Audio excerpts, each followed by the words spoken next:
काठमांडू की सुबह हमेशा शोर से भरी होती है। गाड़ियों की हॉर्न, लोगों की भागदौड़, चाय की दुकानों की आवाज, मंदिर की घंटियां।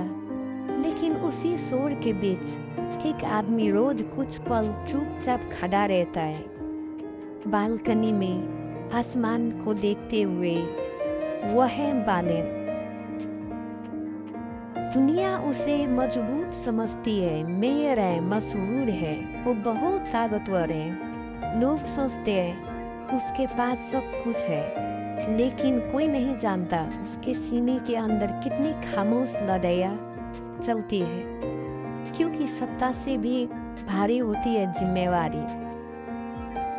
बालिन बचपन से ही अलग था।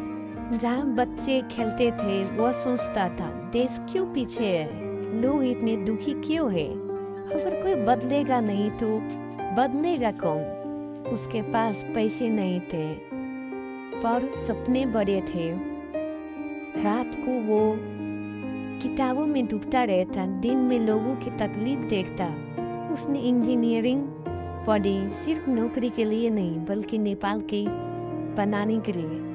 वो कहता था, मैं सिर्फ अपने लिए नहीं जीना चाहता हूँ, मैं तो दूसरों के लिए कुछ करना चाहता हूँ। लेकिन सपना देखना आसान होता है, उसे पूरा करना बहुत मुश्किल होता है। जब वो राजनीतिक में आया तो लोग हंसे, ये रैपर मेयर बनेगा, इंजीनियर को राजनीति क्या समझ आएगी, ये ज्यादा दिन टिक नहीं पाएगी। लोगों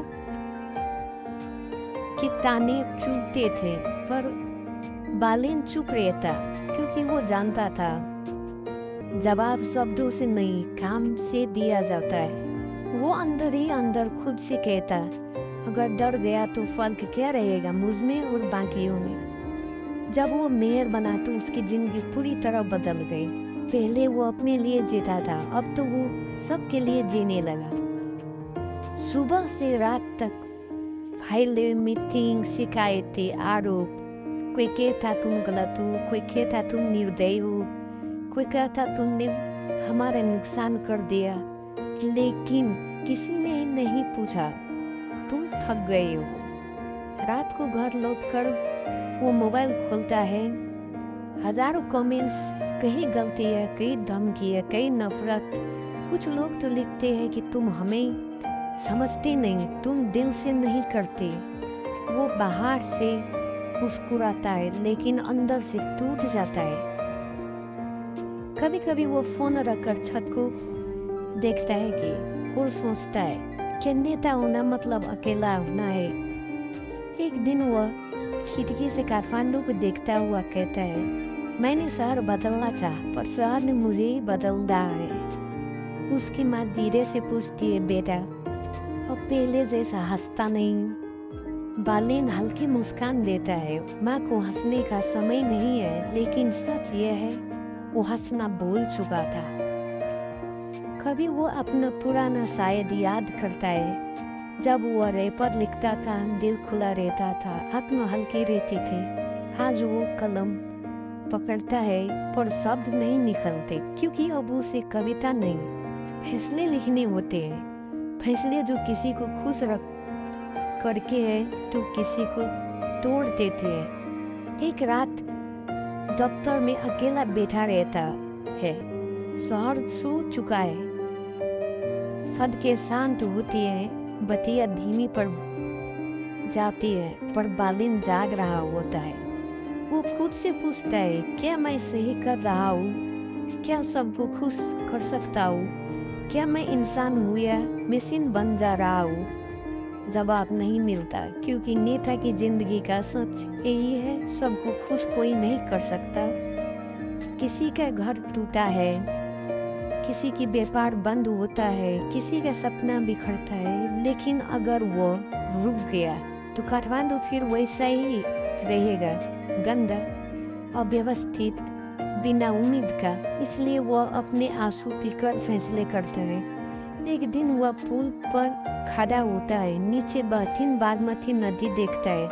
पानी की तरह ही लोग भी बहते जा रहे हैं, संघर्ष में, दर्द में, उम्मीद में। वो सोचता है, लोग मेरे नाम पर ताली बजाते हैं, पर मेरे दिल को कोई नहीं देखता। तभी मोबाइल पर मैसेज आता है, बालिन मेरी दुकान टूट गई थी, लेकिन आज सड़क साफ है, बच्चे सुरक्षित हैं, हमें तुम पर भरोसा है।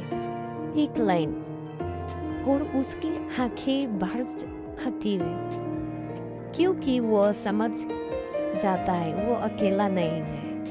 उसे याद आता है एक बूढ़ी माँ जिसने कहा था, बेटा तूने हमारे रास्ते खोल दिए।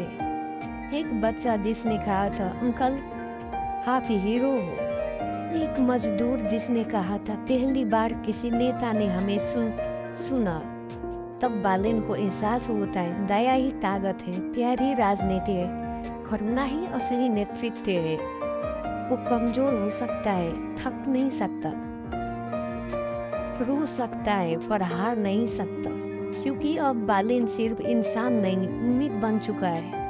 वो गहरी सांस लेता है, आंसू पूछता है और खुद से कहता है, मैं रो भी लूं तो चलेगा, पर रुकना नहीं। अगर लोग गिरेंगे तो मैं उठूंगा, अगर शहर रोएगा तो मैं संभालूंगा, अगर अंधेरे होगा तो मैं दिया बनाऊंगा। काठमांडू मुश्किल है, राजनीतिक बेरहम है, लोग अधीर हैं, लेकिन बालिन चलता रहता है, शांत कदमों से, भारी दिल के साथ, करुणा भरी नजर लेकर, क्योंकि असली नेता वही होता है जो अपना दर्द छुपाकर दूसरों को भविष्य बनाता है।